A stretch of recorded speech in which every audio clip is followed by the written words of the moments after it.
যতদূর আমরা জানি যে এইটা প্রতীকের যেই নামের অক্ষরের ক্রমানুসারে হচ্ছে দেয়া হয়েছে। তো যদি একটা প্রসেস ফলো করা হয় আমার মনে হয় না সেখানে কোনো সেই প্রসেস নিয়ে কথা উঠতে পারে, কিন্তু এই ধরনের রিউমার ছড়ানো যে তাদের ভোট কমানোর জন্য এটা করা হয়েছে, এটা আসলে হাস্যকর শোনায়। আমরা যখন রাজনৈতিকভাবেও কোনো কমিটি করি বা কিছু করি বা কোনো কিছুর ক্রম সাজাই, তখন আমরা আসলে ক্রমানুসারেই সাজাই। তো ওই ধরনের কিছু আছে বলে আমার মনে হয় না।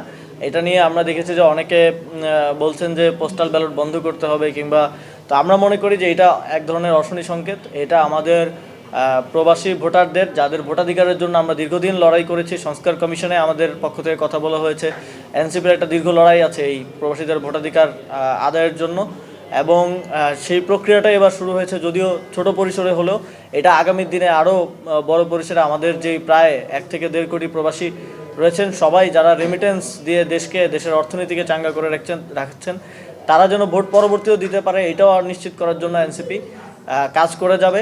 তবে আমরা তথাকথিত গণতান্ত্রিক দল যারা নিজেদেরকে দাবি করে, তাদের থেকে এই ধরনের কথা শুনে আসলেই খুব হতাশ হই যে পোস্টাল ব্যালট বন্ধ করতে হবে বা কারো ভোটাধিকার প্রয়োগে বাধা দিতে হবে। এটা আমাদের জন্য অত্যন্ত, এবং গণতন্ত্রের জন্য অত্যন্ত অশনি সংকেত এবং হতাশার। ধন্যবাদ সবাইকে।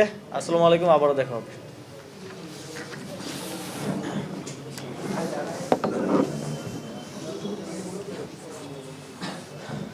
Thank you so much.